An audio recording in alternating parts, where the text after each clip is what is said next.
Video যে করব করতে বসবার টাইমই পাচ্ছি না, এমন এমন শিডিউলগুলো আসছে।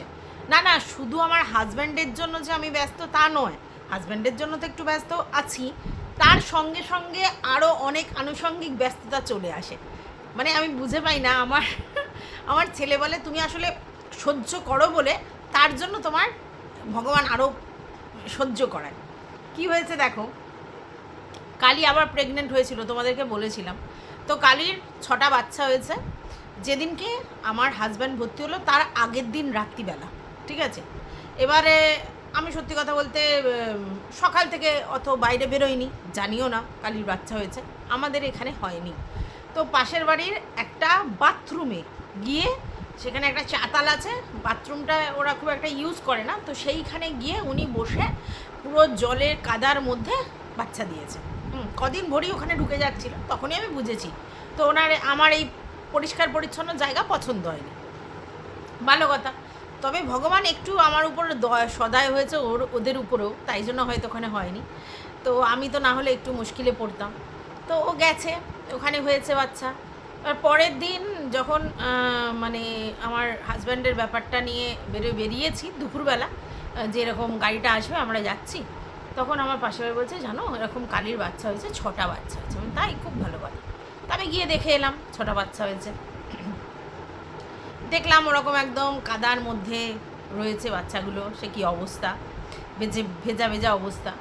তারপরে শুনি রাত্রিবেলা নাকি একটা ওর চাপেই মারা গেছে, আর তারপরের দিন একটা নাকি কে বেজি ফেজিতে নিয়ে গেছে। আমি জানি না ওটা কি হয়েছে, মনবাট একটা বাচ্চা পুরো লাপাতা, সেটাও একটা ব্রাউন কালারের ছিল। আর একটা কালো সাদা ছিল, সেটা হচ্ছে ওর মায়ের চাপেই নাকি নষ্ট হয়ে গেছে। তো আমি জানি না ওর মায়ের চাপে নষ্ট হয়েছে নাকি ওর ইমিউনিটি উইক ছিল, ঠান্ডাতে মারা গেছে, বলতে পারবো না। তো 4টে বাচ্চা ছিল। এবার ওখানে রয়েছে। আমি সত্যি কথা বলতে দেখতে যাওয়ার সময়ও পাইনি, কারণ কখন যাব, কালীকে শুধু ডেকে খেতে দিয়েই আমি চলে যাচ্ছিলাম, আমি দেখতে পারিনি। এইবার একজন ভদ্র মহিলা আছে যিনি আমাদের এখানে একটা স্কুলের টিচার, প্রাইমারি স্কুলের। তো তিনি ওই বাচ্চাগুলোকে খুব ভালোবাসতো, আগের বাচ্চাগুলো এবং কালীকে। তো উনি সরি, তো উনি আমাকে আমার নাম্বারটা নিয়েছে, কোনো দরকার পড়লে কথা বলবে, বা ওদেরকে ভর্তি করেছি, আমাকে বলেছিল যে কোনো যদি তোমার সাহায্য লাগে দেবো। আমি বলছি না, যদি ও সুস্থ হয়ে বাঁচে, যদি আসে ফিরে, তখন আমি তো আপনার থেকে হেল্প নেবো, এখন নেব না।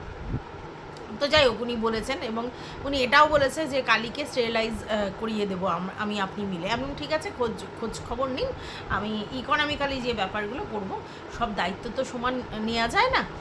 যদি কেউ নিয়ে ঠিয়ে গিয়ে করে নিয়ে এসে দেয়, মানে কোনো সংস্থা, আমি পয়সা খরচা করতে রাজি আছি। তো এরকম কথা হয়েছে। তার মধ্যে এক্ষুনি বললেই তো আর ওর স্টেরিলাইজ হবে না। আগের বাচ্চাটা হতে না হতে 6 মাস না হতে হতে আবার যদি ও প্রেগনেন্ট হয়ে যায়, তাহলে কখন কি করব বলুন তো। হ্যাঁ, স্টেরিলাইজ করতেও তো একটু সময় লাগবে। আচ্ছা, এইবার উনি বলছেন, উনি এসেছেন পাশের বাড়িতে, এসে বলছেন যে ওই বাচ্চাগুলোকে উনি নিয়ে যাবেন, 4টে বাচ্চাকে নিয়ে যাবে, কিন্তু ওই 4টে বাচ্চাকে তো এখন নিয়ে গেলে বাঁচবে না, কারণ ওরা ভীষণ ছোটো, তাই কালীকে শুদ্ধ উনি নিয়ে যাবেন। তো এইবার উনি নিয়ে যাবেন, নিয়ে যাবে বলে কালী কি উঠবে, কালী তো উঠছে না। এবার ওরা আমাকে ডাকাডাকি করছে। এবার আমি ওদেরকে এটা বোঝাতে পারছি না, আমার বরের তো একটা ট্রিটমেন্ট আছে, এবার রান্না বান্না আমাকে সমস্ত কিছু করতে হচ্ছে।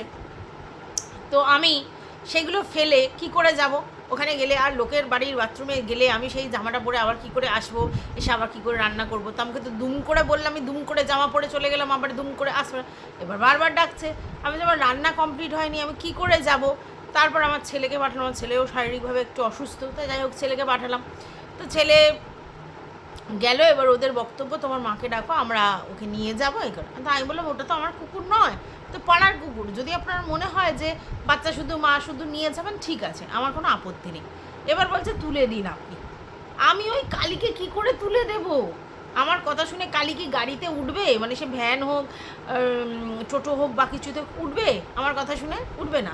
তার বাচ্চাগুলোকে কোনো রকমের চুবড়ি করে নিয়ে যাওয়া যাবে, কিন্তু মাকে কী করে আমি তুলবো, কালী কখনো যায় ওরমভাবে। এবার তবুও আমি বললাম ঠিক আছে, আপনি তাহলে ভ্যান ডাকুন।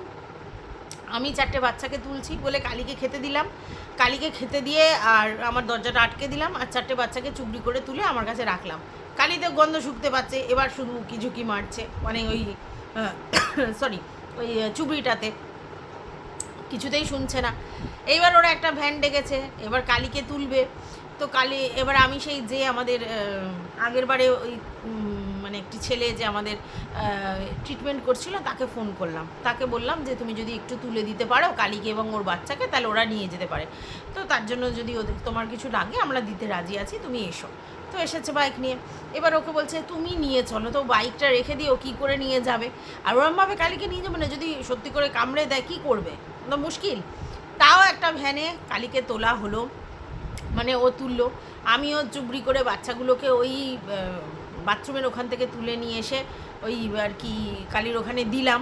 ঠিক আছে, ও মা, কালী কি করেছে, মুখে একটা বাচ্চা নিয়েছে চুবড়ি থেকে, নিয়ে বাচ্চাটাকে পুরো নিচে ফেলেছে ভ্যান থেকে, আর নিজেও লাফ দিয়েছে। ও থাকে, আচ্ছা এবার লাফ দিয়েছে, এবার বাচ্চাটা খাই খাই করছে, আমরা তো বললাম গেল মনে হয়।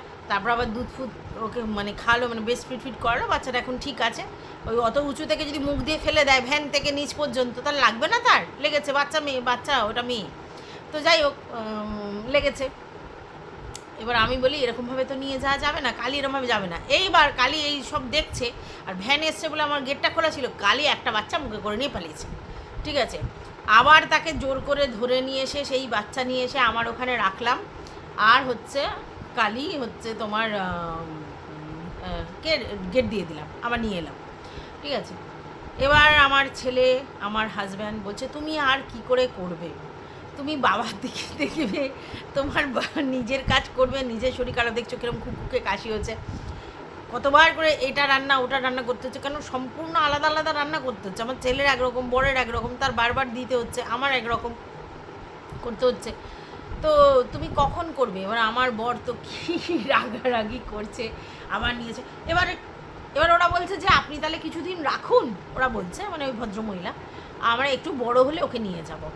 ঠিক আছে, একটু বড় হলে, বাচ্চাগুলো একটু ছোটো মানে চোখ ফোক ফুটলে, একটু বড় ঠড়ো হলে, তখন কালী শুধু বাচ্চাগুলোকে নিয়ে যাব, আপনি রাখুন। আমরা দেখুন, আমার রাখতে কোনো অসুবিধা নেই, আমার তো জায়গা পড়েই আছে, ওদেরকে তো এখন খেতেও দিতে হচ্ছে না, শুধু কালীকে খেতে দিতে হচ্ছে, যেহেতু আমি এমনিও দিই।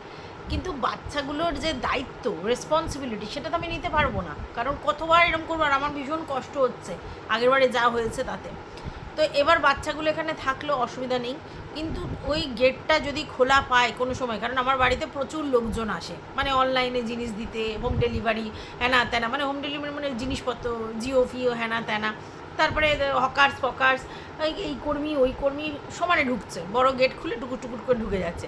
এবার কেউ যদি গেটটা খুলে রেখে দিয়ে চলে যায়, আর কালী যদি ওর বাচ্চাগুলোকে নিয়ে আবার ওখানে যায়, তাহলে কিন্তু আমি লোকের বাথরুম থেকে ধরে আর বাচ্চাগুলোকে এখানে আনতে পারবো না, আমি বললাম, কারণ আমার পক্ষে পসিবল নয়। ঠিক আছে, তো যাই হোক, আমি সেটা বললাম যে আমি কিন্তু ওটা দেখতে পাবো না। এবার আপনারা যদি বলেন যে সবসময় আমার গেটের দিকে লক্ষ্য রাখা, সরি, কারণ ওই বড় গেটের দিকে লক্ষ্য রাখতে গেলে আমার দরজা খুলে রাখতে হবে, আর আমার বাড়িতে ম্যালেরিয়া পেশেন্ট, আমাকে এখন অল টাইম ভিতরের দরজাটা বন্ধ করে দিতে হচ্ছে। ঠিক আছে, বাইরের শুধু গ্রিল দিলে হবে না, দরজাটা অল টাইম বন্ধ রাখতে হচ্ছে, যাতে কোনো না সেরকমভাবে মশা ঢুকতে পারে। এখন আপনি যদি বলেন যে না, আমাকে রান্না করতে করতে সমানে ওইদিকে লক্ষ্য রাখতে হবে, কে গেট খুললো কে বেরোলো, আর কালী তার মধ্যে মুখে করে বাচ্চা নিয়ে চলে গেল কিনা, এটা আমার পক্ষে দেখা সম্ভব নয়। ঠিক আছে, আমার বাচ্চাগুলো এখানে রয়েছে, ঠিক আছে, কালী এখানে রয়েছে, ঠিক আছে, প্রোটেক্ট করি, সব ঠিক আছে, কিন্তু ওই বাচ্চাগুলো মুখে করে কখনো নিয়ে যাচ্ছে কিনা আমার জানা সম্ভব নয়, আর নিয়ে গেলে ওই বাথরুম থেকে বের করে নিয়ে আসা আমার পক্ষে সম্ভব না। কালী যদি ভালোভাবে এখানে থেকে যায় তাহলে কোনো অসুবিধা নেই। তো আমার ছেলে এসে বললো না না, কালী তোমার কাছে থাকবে, অসুবিধে নেই, তুমি চিন্তা করো না। আমি তাহলে তো ঠিকই আছে, তাহলে 1 মাস থাক, অসুবিধে কী আছে, তারপরে যদি উনি নিয়ে যেতে চান ঠিক আছে। তো এই কথা মোটামুটি হলো। আর তারপরে তীব্র তীব্র ঝড় জল বৃষ্টি, এখনও পর্যন্ত কারেন্ট আসেনি, মানে ঝড় জল মানে সেই লেভেলের ঝড় জল বৃষ্টি। এবার ওই বাথরুমের মধ্যে কি হতো, এবারে উপর দিয়ে শেড দিয়ে জল পড়ছে না, কিন্তু নিচ দিয়ে জল ওঠে, ওখানে স্বাভাবিক, ওদের ওই জায়গাটা ওরকম, তো জল ওঠে। এবার তাহলে ওখানে কি হতো, তো বাচ্চাগুলো আবার আমার সে জায়গায় এলো। এবার আমার ছেলে বলছে দেখেছো, তুমি যতই বলো আর কারোর দায়িত্ব নেবে না, আর কাউকে দেখবে না, তুমি বাবাকে নিয়ে ব্যস্ত, আর কখন কি করবে সেই তোমার জিম্মা এলো। আমি বললাম দেখ, এটা ভগবানের ব্যাপার, যতক্ষণ না ম্যালেরিয়া পেশেন্টকে ঘরে আনছিলাম ততক্ষণ আমাকে ওদের দায়িত্ব দেয়নি, ওরা ওখানে পড়েছিল, আমি শুনেছি, ব্যাস এটুকুনি। কিন্তু যেই দেখবে রিয়া পেশেন্ট বাড়ি চলে এলো, জানে যে এইবার আবার এদের দেখতে পাবে, আবার বাচ্চাগুলো এখানেই চলে এলো। ঠিক আছে, তো দায়িত্ব আমি নিতে না চাইলেও আমার কপালে ভগবান শুধু দায়িত্ব দিয়ে দেয় যে এটা করো, ওটা করো, সেটা করো। বাচ্চাগুলোকে তো আমি ফেলে দিতে পারবো না কোনোভাবেই। কিন্তু আমি নিতে চাই না কেন, প্রচণ্ড কষ্ট হয়। আগের বারে বাচ্চাগুলোকে অত বড় করে তারপরে একটার পর একটা এরম চোখের সামনে নষ্ট হয়ে যাওয়া সত্যিই খুব মারাত্মক প্রবলেমেটিক। ইভেন এখন আমাদের ঘোতলটা, ওর উপর আমাদের শেষ আশা ছিল, তো 3 দিন ধরে সেও খাচ্ছে না। বারবার আপডেট আসছে যে না 3 দিন ধরেও খাচ্ছে না, কিছুই খাচ্ছে না। তাহলে 3 দিন ধরে যদি একটা বাচ্চা না খায়, সে বাচ্চা কী করে বাঁচবে বলো তো? সুস্থ বাচ্চা হলে 3 দিন কোনো কারণে খায়নি, তবু পরে খাইয়ে দিলে মেয়ে হবে, কিন্তু এই তো মানে এমনি অসুস্থ রুগ্ন বাচ্চা, তার মধ্যে যদি না খায়, তো আমি ওই জন্য আর মায়ের মধ্যে জড়াতে চাই না যে এই বাচ্চাগুলোকে লালন পালন করে নাড়াঘাটা করে হাতে পাতে করে, আর তারপরে যদি এরকম কিছু হয়, লোকের মুখ শোনা, গালি শোনা, তারপরে আবার ওদের যদি চলে যেতে দেখি। পয়সা খরচা করে যদি বাচ্চাগুলো বাঁচতো তাহলে আমার কোনো আক্ষেপ নেই। একটাও বাচ্চা বাঁচাতে পারছি না, পয়সাও খরচা হচ্ছে, লোকের গালি শুনছি, তারপরে লোক বলবে তোমার কুকুর। আমার কুকুর না, ওই তো অন্য জায়গায় পেরেছিল বাচ্চাটা, তা আমার কুকুর নয় তো। কিন্তু ওই বললাম, এবার আমি বলো আমি ওদেরকে ফেলে দিতে পারবো না তো। তো যাই হোক, এর জন্য এত সময় লাগলো। এবার আমারও সব খারাপ আছে, যেই না বৃষ্টি ঝড় এসছে আবার নিচে একটা কিছু পেতে দিলাম, উপরে আবার একটা কিছু পেতে দিলাম, ওদের গায়ে চাপা দিলাম, মশাও তো আছে। আচ্ছা, এইবার দেখতে গেলাম, 14 বার নাড়াঘাটা করতে যাচ্ছি, এই করে করে সময় চলে গেছে। এখন এত রাত্রির হয়ে গেছে, আমি ভিডিও করতে এসেছি। তো আমার এই ভিডিওটার 12 মিনিট প্রায় এইটা বলতেই চলে গেল।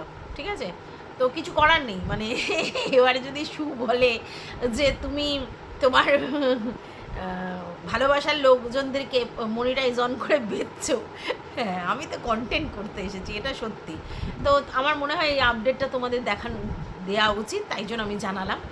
আর পুরো ব্যাপারটা হিস্ট্রিটা না জানলে তো মুশকিল হয়ে যাবে। আর সেটা আমি মনিটাইজ অন করে এসছি, মানে আমি আমার পোষ্যদেরও বেচছি, পোষ্যকে বেচছি, বরকে বেচছি, সবাইকেই নিচ্ছি, বেচাই তো জীবন। তো চলো, welcome back to my channel. আশা করছি তোমরা সবাই খুব ভালো আছো, আর আমিও খুব ভালো আছি নতুন একটা ভিডিওর সাথে। আমি রুনা লাইফস্টাইল থেকে। একটা জিনিস নিয়ে খুব কথা উঠছে, কন্ট্রোভার্সি হচ্ছে, সেটা হচ্ছে মারুর বাড়িতে একটা রাইস কুকার দেখা গেছে, যেই রাইস কুকারটা নাকি মারু তার মাকে গিফট করেছিল কোনো একটা কারণবশত। কিন্তু সেই রাইস কুকারটা আগে যখন রানাঘাট বা গোবরডাঙ্গায় ছিল দেখা যায়নি, বাট বাদুরিয়াতে আসতেই সেই রাইস কুকারটা দেখা গেছে। এবং দেনান্দান লোকজন বলছে যে তার মায়ের সঙ্গে তো নিশ্চয়ই সম্পর্ক আছে, নাহলে সেই রাইস কুকারটা কোথা থেকে এলো, এতদিন পরেই বা কী করে এলো। ঠিক আছে, এটা 1 নম্বর। 2 নম্বর কথা হচ্ছে যে মারু ভোট দিতে গেছে। এবার আমরা জানি এইবারে ভোটে কিন্তু একটা নতুন রুলস হয়েছে, সেটা হচ্ছে তোমার ভোটার আইডি কার্ডের সঙ্গে ওই এসআইআরের যে কাগজটা সেটা তোমাকে দেখাতে হবে, তবে তুমি ভোট দিতে যেতে পারবে। এই এসআইআর কাগজ মানে এসআইআর ফর্মটা ফিল আপ করতে হবে, এবং সেই কাগজটা যেখান থেকে তুমি ফর্ম মানে তোমার যে ঠিকানা দেওয়া হচ্ছে সেইখানে আসবে। তো মারুতে এতদিনের ঠিকানা এক্ষুনি চেঞ্জ করেনি, আর ফর্মটাও নিশ্চয়ই ওর শ্বশুরবাড়ি বা যেখানে ভাড়া ছিল সেখান থেকে ফিল আপ করেনি, তার মানে ওর বাড়ির ওখান থেকেই ফিল আপ করেছে। তাহলে মারু এসআইআর ফর্মটা যে ফিল আপ করেছে সেই ফর্মটা কে দিয়েছে? মারুর বাড়ির লোকেরাই দিয়েছে, একদমই তাই। আর সেই ফর্মটা ফিল আপ করেছে, এবং মারু যে ভোট দিতে গেছে সেই স্লিপটাও মারুর বাপের বাড়ির তরফ থেকেই মারুর কাছে এসছে, তবে ভোট দিতে গেছে। সে মারুর মা দিক বা অন্য কেউ দিক, তাহলে এটা বাস্তব। এবং এটা কোনো ভিউয়ার্স দেবশ্রীদিকে জানিয়েছে যে এটা সত্যিই তো, এই ভিউয়ার্সদের আইকিউ লেভেল টু মাচ। আর এটা বাস্তব যে মারুর তার বাপের বাড়ির সঙ্গে অবশ্যই যোগাযোগ আছে। এবার কেন ও স্বীকার করে না, তার পেছনে নিশ্চয়ই একটা রিজন আছে, সেটা হচ্ছে ওর বাপের বাড়ির তরফের কিছু লোকজন এই বিয়েটা মানে বিধর্মী বিয়েটা মেনে নেয়নি, এবং সেই জন্য ও বলেছিল আগে যে ওর মায়ের সঙ্গে ওর রিলেশন নেই, এবং ওর তার জন্য মা বাবাকে অনেক কিছু সহ্য করতে হচ্ছে, মানে ওর ফ্যামিলির তরফ থেকে অনেক কিছু সহ্য করতে হচ্ছে। কালকে আমি কেরালার 2 স্টোরিটা দেখলাম, তো সেখান থেকে মানে মারুর এই কথাটা বিশ্বাসযোগ্য। ঠিক আছে, এইবার যেটা হচ্ছিল সেটা হচ্ছে যে তোমার কী যেন বলছিলাম, হ্যাঁ, তো মারুর ওর বাপের বাড়ির সঙ্গে সম্পর্ক বহুদিন আগে থাকতে, মানে মায়ের সঙ্গে সম্পর্ক, এবং মা এই মারুর বরের ব্যাপারটা অনেক আগে থাকতেই জানতো এবং সব কিছুই জানতো, কিন্তু মারুর মা যদি বলতো যে না আমি মেনে নিয়েছি, তাহলে প্রবলেমটা মারুর বাপের বাড়ির লোকজন যারা এটা নিয়ে ঝামেলা করছে তাদের সঙ্গে হতো, এবং মারুর মাকে দেখো ওখানে থাকতে হবে, তার জন্য স্বীকার করছিল না। আর ভিডিওতে বললে মানে সেটা প্রুফ, এবং ভিডিও তো সবাই লোকজন দেখে, তাই জন্য মারু বারবার হাইড করছিল, মানে সব দর্শকের কাছে ব্যাপারটা স্বীকার করছিল না যে আমার মায়ের সঙ্গে সম্পর্ক আছে। বাট দেখো কিছু কিছু জিনিস দেখে তো পরিষ্কার মায়ের সঙ্গে সম্পর্ক আছে, এবং অনেক দিন আগে থাকতেই আছে। মারু আমাদের সামনে, ভিউয়ার্সদের সামনে নাটক করছে, মিথ্যা কথা বলছে। আরে ভাই, ওর মায়ের ও একমাত্র মেয়ে এইরকম অবস্থা, যখন প্রেগনেন্ট সেই সময় মা মেয়ের কাছে আসবে না, মেয়ের সান্নিধ্যে থাকবে না, মেয়ের বিপদে প্রবলেমে শর্ট আউট করবে না, এগুলো কখনো হয়? এটা তো বাস্তব। আর ভোটের ব্যাপারটা থেকে পুরো ক্ল্যারিফাই হয়ে গেছে। আর দ্বিতীয় কথা হচ্ছে রাইস কুকারটা থেকে ক্ল্যারিফাই হয়ে গেছে। অতএব এই যে তোমার মারু এই যে মিথ্যা কথা বলছিল ভিউয়ার্সদের সামনে, সেটা অনেক দিন আগেই প্রুফ হয়ে গেছে, এবং বারবার বারবার একটা দুটো চারটে জিনিস নিয়ে প্রুফ হয়ে যাচ্ছে। এবং কারণটা এটাই যে ওর বাপের বাড়ির তরফের যারা রিলেটিভ, তাদের মানে রিলেটিভ ঠিক না, জ্ঞাতি আর কি, তারা আর কি তাহলে মারুর মা এবং মারুর বাবার উপরে প্রবলেম ক্রিয়েট করতে পারে, এবং সেই জন্য মারু এই ব্যাপারটাকে শুধু অ্যাভয়েড করে যায় যে না আমার মা বাবার সঙ্গে সম্পর্ক নেই। কিন্তু আমরা বেশ বুঝি সম্পর্ক আছে, এবং মারুর মা রীতিমতো যাতায়াত করে, কথা বলে, ফোনে কথা বলে, দেখা সাক্ষাৎ করে, জিনিসপত্র পাঠায়, সবই করে, ইভেন রান্নাবান্নাও পাঠায়। আর তার জন্যই মারুকে বলতে হয় যে অনেকে আবার ভাববে আমার মা রান্না করে পাঠিয়েছে, কিন্তু এটা আমার শাশুড়ি মা রান্না করে পাঠিয়েছে। কিন্তু দেখো ওরও তো রান্না আমাদের দেখিয়েছে, মায়ের রান্নাও দেখিয়েছে, শাশুড়ি রান্নাও দেখিয়েছে, তো সেটা দেখে বোঝবার ক্ষমতা আমাদের রয়েছে যে ওটা মারুর মা রান্না করেছে না মারুর শাশুড়ি রান্না করছে। যাই হোক, মোটামুটি মারু যে এতদিন গুলতাপ্পি দিচ্ছিল সেটা অনেকবার অনেক ক্ষেত্রে প্রমাণ হয়ে গেছে, নতুনত্ব আর কিছু নেই। এবং মারু এই গুলতাপ্পিগুলো দিয়ে যাবে এই জন্যই কারণ ওর ভিডিওর লোকে ভিউয়ার্স ওর বাড়ির ফ্যামিলির লোকেরা, আর তাদের সামনে এই জিনিসটা মানে আর কি আনতে চায় না, তাই বারবার বলে এই কথা। কিন্তু তার জন্য ও পুরো ভিউয়ার্সদেরকে অ্যাকচুয়ালি মুরগি করছে যে আমার মায়ের সঙ্গে সম্পর্ক নেই। এখন সবাই বুঝতে পেরেছে এটা মিথ্যা কথা, ঠিক আছে। এবার যেটা আমরা মারুর ভিডিও দেখলাম, সেখানে দেখলাম যে মারুর স্বাদ হচ্ছে, এবং তার আগে মারুর মেহেন্দি করবার জন্য মিঠি এসছে, এবং সত্যিই মেয়েটার হাতের কাজ দুর্দান্ত। আমার তো খুব ভালো লেগেছে মেয়েটাকে, কত ধৈর্যের কাজ জানো এই মেহেন্দির কাজ, যে কেউ করতে পারে না। আর এগুলো কিন্তু ঈশ্বর প্রদত্ত, ঠিক আছে। এই যে কলকা মেহেন্দি, এগুলো ঈশ্বর প্রদত্ত, এগুলো শিখে হয় না, ঠিক আছে। বিউটিশিয়ান কোর্স শিখলাম আর মেহেন্দি ক্লাস করলাম, আমি মেহেন্দি শিখে গেলাম, প্রচুর ধৈর্য লাগে, চোখের জ্যোতি লাগে, প্লাস হচ্ছে সেই লেভেলের প্যাশন নিয়ে হতে হয়, এবং বাকিটা ঈশ্বর প্রদত্ত, নাহলে সম্ভব না। তো মেয়েটা ভীষণই শান্তশিষ্ট আর যথেষ্ট ধৈর্য নিয়ে কাকিমাকে করে দিচ্ছে, এবং সেই জন্য কাকুর সঙ্গে কাকিমার বাড়িতে এসেছে, মানে যে ভাড়া বাড়িতে এসেছে, মানে সেখানে মেহেন্দি করছে। আর আজকে যেটা মারু ভিডিও করেছে, সেই ভিডিওতে আমি পরিষ্কার দেখতে পেলাম যে মারু মোটামুটি রান্না করছে, মধ্যখানে করে মেহেন্দি করছে, এরকম করছে, নাহলে তো খাওয়া দাওয়া করতে হবে। তো মুরগির মাংস রান্না করেছে দেখেছো, আর রাত্রিবেলা মুরগির মাংসের সঙ্গে বেগুন ভাজা, ঢ্যাঁড়স ভাজা করেছে, আর সকালবেলা খিচুড়ি আর ডিমের অমলেট করে দিয়েছিল ওর বরকে আর মিটিকে। আর ও নিজে কোনো অমলেট খায়নি, কারণ ওর ডিম ভাজা খেতে খুব একটা ভালো লাগে না, মানে অমলেট ফমলেট বা ডিম সিদ্ধ ওর খেতে খুব একটা ভালো লাগে না। আর আগের দিন খিচুড়ি হয়েছিল গরম গরম, যেদিনকে মিঠি এসেছিলো, ঝড় বৃষ্টি হচ্ছিলো বলে, সেটাও দেখেছো। আর পরের দিন সেই বাসি খিচুড়ি ওরা টিফিনে খেয়েছিল। ওদের আমি একটা জিনিস দেখেছি, সেটা হচ্ছে ওরা সকালবেলা খুব একটা বানিয়ে খাবার খায় না। বাসি যদি কিছু থেকে থাকে, সে ভাত থাকে, মুড়ি থাক, এই ভাত থাক, রুটি থাক, তোমার খিচুড়ি থাক, যাই থাক, সেই বাসি জিনিসটাকেই ওরা সকালবেলা টিফিন হিসেবে খায়। এটা ওদের আমি দেখেছি, অনেক বাড়িতেই এটা হয় জানো। আমি একবার অনেক দিন আগে একবার ভাড়া ছিলাম এক জায়গায়, তো তারা একটু ইন্টেরিয়ারে থাকতো, মানে আমার বরের জন্য আমাকে একটু ইন্টেরিয়ারে যেতে হয়েছিল। তো ওই ইন্টেরিয়ারে একজনের বাড়িতে ভাড়া ছিলাম, তো তারা সকালবেলা রান্না করবে, মানে একটা বড় করে ঝোল, কোনো ভাতে ভাতে আর ভাত, সেই ঝোলের আলু ফালু চচ্চড়ি ফচ্চড়ি, সে মাছের ঝোল হোক আর যাই হোক, সেটা দিয়ে রাত্রিবেলা মুড়ি দিয়ে খাবে, এবং পরের দিন আবার সেই তরকারি দিয়ে মুড়ি দিয়ে খাবে। মানে রান্না বেশি অত ঝামেলায় নেই আর কি, এক তরকারি নিয়ে সমানে শুধু মুড়ি ঝোল এই করে খেয়ে যাচ্ছে, মাছের ঝোল দিয়েও মুড়ি, মানে কি বলবো, আষ্টে গন্ধও লাগে না, আর সে ঝোল সেরকম ঝোল। তো যাই হোক, অনেকের বাড়িতেই এই অভ্যেসটা আছে যে সকালবেলা টাটকা তরকারি করে রান্না করে কেউ টিফিন খায় না, যদি করেও তাহলে ওই পাউরুটি মাউরুটি দিয়ে চালিয়ে দেয়। সকালবেলা উঠে রুটি করা বা সকালবেলা উঠে কোনো কিছু তৈরি করা ওই রুটি ম্যাগি দিয়েই বেশিরভাগ চালিয়ে দেয়, বুঝতে পেরেছো, মানে পাউরুটি আর ম্যাগি দিয়ে চালিয়ে দেয়। তো যাই হোক, আমাদের বাড়িতে অবশ্য আমার হাজব্যান্ড তো সকালবেলা করে থাকে না, এখন থাকছে তাই, কিন্তু আমার ছেলে কিন্তু ব্রাউন ব্রেডটাই সকালবেলা খায়, অন্য কিছু অতটা খেতে চায় না, ম্যাগি ফ্যাগি বা হ্যানা ত্যানা খায় না, ব্রাউন ব্রেড খায়, খুব রেয়ার অন্য জিনিস খায়। হ্যাঁ, আর লুচি পরোটা আমাদের সকালবেলা একদমই হয় না। তো যাই হোক, সেটা দেখলাম মারুর টিফিনে। তারপরে এদিকে আজকের মারুর ভিডিওতে আমার যেটা ভালো লেগেছে সেটা হচ্ছে মারু এবং মারুর বর দুজনে মিলে ভিডিও করেছে। মারুর যেখানে রয়েছে সেখানের ভিডিও, আর অনুপম যেখানে রয়েছে সেখানের ভিডিও করেছে, এবং সেখানে স্বাদের ডেকোরেশন করবার জন্য বা যা করবার জন্য যেটুকুনি জোগাড় যন্ত্র করেছে অল্পের মধ্যে সেটুকুনি দেখাচ্ছে করছে, সেগুলো দেখাচ্ছে এবং সেগুলো ক্লিপগুলো তুলেছে এবং সেগুলো জুড়ে জুড়ে কন্টেন্টটা করেছে। আমার এটা ব্যাপক লেগেছে, প্রচণ্ড ভালো লেগেছে। এটা আমি ইনসাইড আউটের এতে দেখেছি যে অর্পির মতো ভিডিও করে, সৌহার্দের মতো ভিডিও করে, তারপর ওরা দুজনে মার্চ করে এডিট করে সেই ভিডিওটা ছাড়ে, আর সেটা দেখতে খুব ভালো লাগে। আর মারুর ভিডিওটা আজকের আমার খুব ভালো লেগেছে এই কারণে, কারণ পম্পম না, অনুপম ওর মতো করে করেছে, যা যা দেখিয়েছে, আর এদিকে তোমার মারুর মতো করে দেখেছে, এবং পুরো ভিডিওটা আমি ভীষণ এনজয় করেছি। আর দেখলাম যে অনুপমের সঙ্গে ওর জামাইবাবু আর হচ্ছে ওর জামাইবাবুর ছেলে ওরা মিলে সব কিছু করেছে। আর অনুপমের এই গুণটা আছে, প্যান্ডেল ডেকোরেশন, পরিষ্কার, তিরপল সমস্ত ওই টানাচ্ছে, আর ওর বাবাও হেল্প করেছে বলল। তো একদম মানে ওরা ভীষণ অ্যাক্টিভ। এবং অনুপম যে কথাটা বলল সেটা হচ্ছে যে যেহেতু এই বাড়িতে এসেছে অনেক খরচাপাতি হয়ে গেছে, তাই সাতটা বড় করে করার হচ্ছে না, মোটামুটি একটা অনুষ্ঠান করা হচ্ছে, অনেক লোকজন বলা হচ্ছে না, যখন সময় সুযোগ হবে তখন বড় করে অনুষ্ঠান করবো। একদমই তাই, স্বাদের অনুষ্ঠান বিরাট বড় করে করার মতো তো কিছু নেই, নর্মাল স্বাদের অনুষ্ঠান সেটা একটু যাদের যেরকম নিয়ম আছে সেই অনুযায়ী করাই ঠিক আছে, অনেক বেশি বাহালতি করার তো কোনো প্রয়োজন নেই।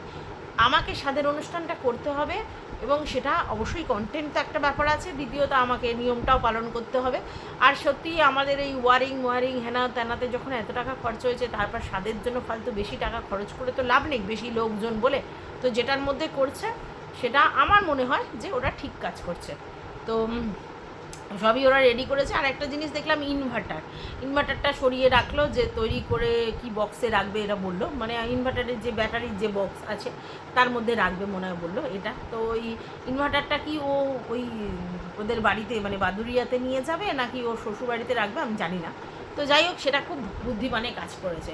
আমি তো এদিকে আমাদের ম্যান্ডুরানিকে সবসময় বলি যে একটা ইনভার্টার দরকার, কারণ ম্যান্ডুরানি সেদিকে গুরুত্ব নেই। তো যাই হোক, এই ভিডিওটা আমি এই পর্যন্ত রাখছি, নেক্সট একটা ভিডিও নিয়ে আসবো অবশ্যই তাদের টিনু আর খোকার সম্পর্কে। তো ততক্ষণের জন্যে